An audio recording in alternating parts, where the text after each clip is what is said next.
and we're back. We were dead for like, I think it was over 50 days. I haven't done shit. Haven't felt like doing shit. We're back with a banger with Usyk and Dubois. That was the craziest shit ever. The way it feels when Usyk fights, as like obviously I'm a massive Usyk fan.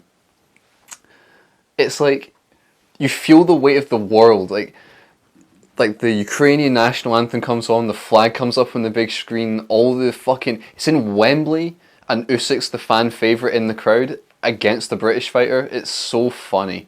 But you see all the fans like with tears in their eyes, and this shit it's so powerful.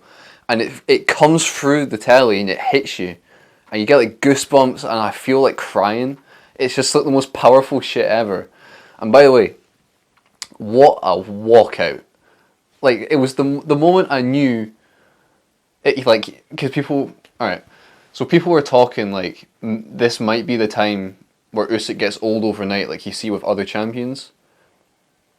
I was skeptical, but it's a possibility. Like, Vidal Riley, he predicted Dubois to win for that reason. Like, he thought Dubois could catch him with the role he was on, the performances he's having, mixing with Usyk being 11 years older. It makes sense. It does make sense.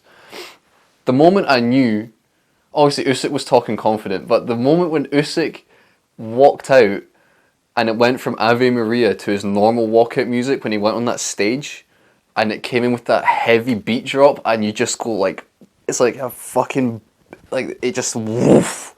It's such a moment, and you're like, holy shit, this guy's really, like, I know everyone's been saying it, but this really is our version of like watching Ali in the time that Ali was fighting. Like this is it for us. We'll probably never get another guy that's this successful, that's this cool, respectful. I don't think we had a person that's had all these faculties in terms of like humor, respectfulness, like fighting style. He's left-handed, he's explosive, he's changed throughout the years.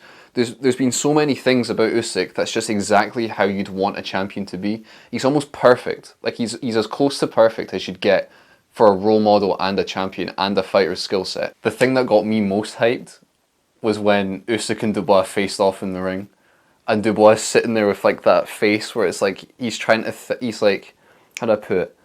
So he's got that facial expression where he's trying to think how to think. It's like he's trying to work out how his brain works. He's like, it's got like the two brain cells in there, like he's like, and you can tell like his body's ready to do damage, but then it switches to Usyk after his national anthem's been played, after that walkout, and you just get reminded. I think that's why Usyk still fights, because there's shit going on in the world that people just forget about. The reason Usyk, I think, still fights is that you see the Ukrainian flag. Whenever you see Usyk, you get reminded of what's happening in Ukraine, and he's like the biggest beacon of hope I've ever seen. The man is just a living, walking, he just lifts you. Like, you see him on your phone. Like, I've never met him, I've never even seen him, but you see him on your phone and just his being just lifts you. And I don't understand how you could ever want that man to lose. The fight was a complete clinic. No one's done that to Dubois. No one's gonna do that to Dubois since. No one's gonna shut down every punch he has. This man, Usyk, took Dubois' skill set and just had fun with it. He just played him out. He played about. He started the fight by taking the jab away from Dubois and landing his own, reminding Dubois of what knocked him out in the first fight. Immediately reminding Dubois of why the first fight he quit. He then, at the end of the first round, sucks Dubois in, as you see him do later on, sucks Dubois in and lands a bomb that makes Dubois bounce and shake his legs out towards the end of the first round. And that's as bad, like, it just gets worse. Dubois, he gets battered in round 2 again, he just gets played with. In round 3 he has a really good first half round, and then it goes back to being Usyk's thing. And Usyk keeps making him reach slightly more and gives him counters, but not proper, not like vicious counters.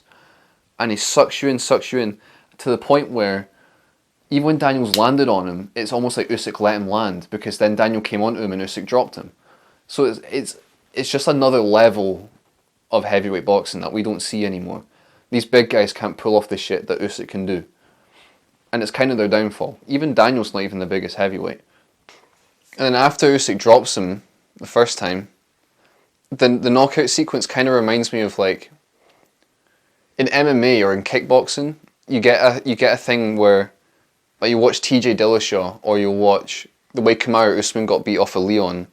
You throw like a couple shots just to throw them out there and deliberately miss them in order for your opponent to do something, and you've drilled the counter to it. So Usyk throws a 1-2-3, almost like, and he misses with all three shots. But what he does really well with the three, he almost like he turns it into a shoulder roll, and the right hand bounces off his shoulder. And since Daniel hasn't drilled, he's not got the amateur pedigree that Usyk has. He hasn't drilled either rolling out after throwing the right or his hand returning to his chin straight after. Usyk counters on the same side as the right hand and just lays him out. Completely just flattens him.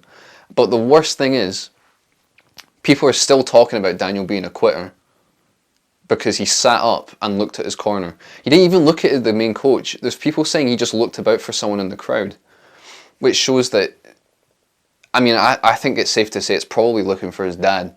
When you've got a guy like Don Charles, who's, I mean, you hear everyone say you don't really get a better heavyweight coach, especially in Britain. I mean, Don Charles knows what he's talking about, and he knows how to get you through heavyweight fights and to establish yourself in them. So when you don't look for advice with the guy that you've hired, what's the point of doing a camp with him? Like, I don't understand the thought process there. So, and when it really comes down to it, you need to have pure trust in your coach and no one else. So the issue I've got is, why spend a whole camp with him only to, when it comes down to it, look for someone else's guidance? Because then you may as well not be with him. You may as well just coach yourself, because you're not giving him respect. People are skeptical if Daniel will be with Don Charles in his next fight. I'm skeptical of Don Charles. I'm skeptical if Don Charles takes Daniel back, because that's a slap in the face. Unless Don's just in it for money, but I don't think he's that guy. Although he has been on a bit of a mad one with like the shit he was saying about Usyk beforehand was just unnecessary. That was mad. Yeah, so the knockout was brilliant. Like, Usyk was brilliant. Daniel even, I think, did better. I think he had less success, but the way he boxed was in a much more mature and calculated way. Like, he went in there knowing, I have to push him back and I have to land my jab. He pushed Usyk back, but he walked into jabs and played into Usyk's hands, because the way to beat Usyk is just be you as best as you can and hope that's enough. For Daniel, it was nowhere near enough. And that's my opinion. I do think Daniel gave up when he could have gotten up, but I think if he did get up, he would have gotten put back down. So, like, what do you really, like, what, I think we saw enough, because that knockout was emphatic anyway. And it wasn't like it was stopped early or anything. Like, that was just brutal. It was a demolition job. So I was satisfied with it. I think it's quite mean to kick a guy when he's down like that, because he's going to come back and he will fight someone and it will be a war again, and then everyone's going to forget about it no matter what happens in that fight. Unless he quits even worse. Then there's nothing you can say, because then it's like, well, you've done it like 4 times, so it's like, what's the point? As for who he should come back against, I only want to see Daniel against one guy, and that's Fabio Wardley. That fight would feed millions. That fight, honestly, I think that's just the most, you can't name me another fisticuffs, like just a more old school fisticuffs, like put up your jukes and let's just sock it out. Like, those two guys would hammer each other. They'd come out slurring words. Like, it would just be vicious. And I think it's a winnable fight for both guys, because Daniel could chip away until he drops Fabio. But the thing with Fabio is that when you chip away, he hammers back. And Fabio, I think I've seen Fabio throw every punch that ever existed. Like, he comes from every angle. He goes up, he goes right, his jab's nice, he goes to the body, he throws both uppercuts, like a heavyweight throwing left uppercuts is just wild. And he goes round with overhands. This guy, he doesn't fear anyone. He's had like 10 amateur fights and he throws down with like amateur, like super fucking like boy wonder amateur fighters on like 4 weeks notice, and then knocks them out after getting hammered. Like with Justice Hooney, that last performance was unbelievable. Mix that with Daniel getting dominated, I think it's a winnable fight for Fabio.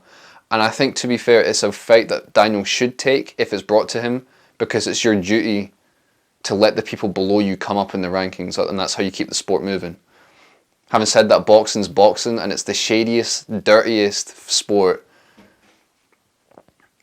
when no one does what they're supposed to do. So, like, who knows? As for Usyk, I'd say retire, but he's not gonna retire because he's mad. So it's gonna be, it should be Parker.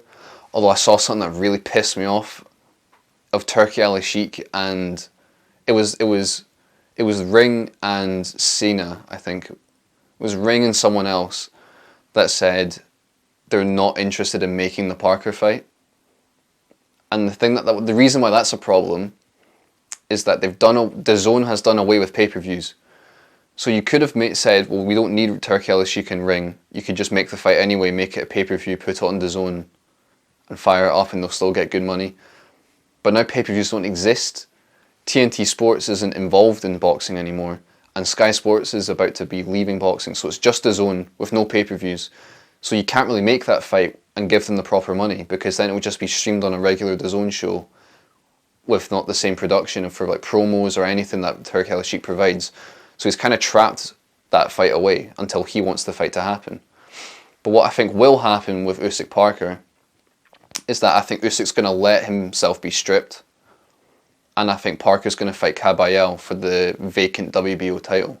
And then I think Usyk comes back and fights the winner of that. Because Usyk's going to take the rest of the year off, I think. I think his body... I think he knows that he needs to give himself a bit of a rest after every fight, because he trains like a madman. And he also fights like one too. Yeah, so shout out Usyk and Dubois. You guys are awesome.